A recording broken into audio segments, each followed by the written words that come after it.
So here we are again with Santiago Ramon y Cajal. As we mentioned, when he became a doctor, he knew he was very interested in neurons, but there was a problem. Santiago knew he wasn't a genius. He didn't have a race car brain. In fact, he felt like he had a hiker brain that got to answers very slowly. He often wished he were smarter. He stumbled over his words and he forgot details. But his research on neurons showed him that he could retrain his neurons. By working to learn math and science, he gradually changed his abilities in those areas. Through slow, steady practice, he made new links, changing the structure of his brain. That's how he went from young troublemaker to famous scientist.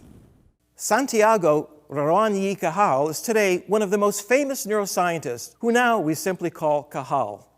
During the day, Cajal would sit and look through his microscope at many beautifully stained neurons. At night, he drew many beautiful pictures of the neurons from memory. He was an artist as well as a scientist. His pictures of neurons are still used today to help students learn about the wide range of shapes and sizes of neurons. Through his research on neurons, Cajal discovered something very important about the developing brain. Synapses form rapidly, and they continue to change their strengths as you learn new things. Learning makes us smarter, and learning about how to learn is one of the best things you can do to make your learning more successful.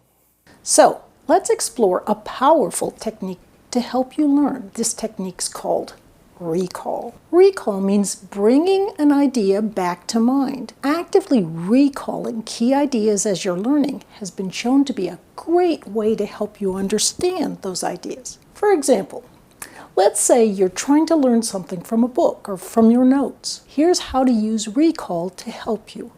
First, carefully read the page.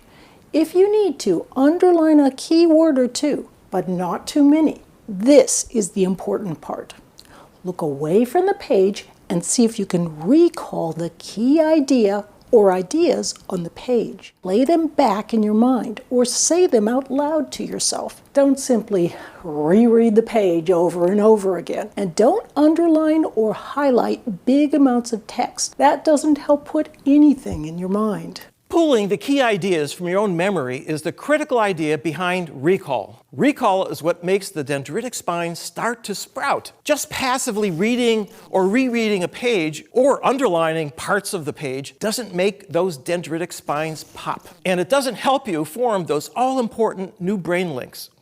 Try recall on a few key pages of what you're trying to learn in your studies. You'll be surprised at how this can help. Research has shown that if you use recall when you're trying to study, you'll also do much better on tests. Recall doesn't just put information into your memory, it also helps you to understand what you're learning. It's a good idea to recall information at different times and places. You can use recall while waiting for a bus, going to sleep, or taking a bath. I want to point out one more important idea. Some people need more practice and repetition than others to get a concept and create brain links. That's perfectly okay.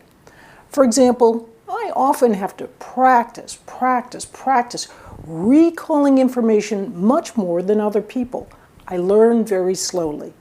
Yet by practicing, I eventually became a professor of engineering.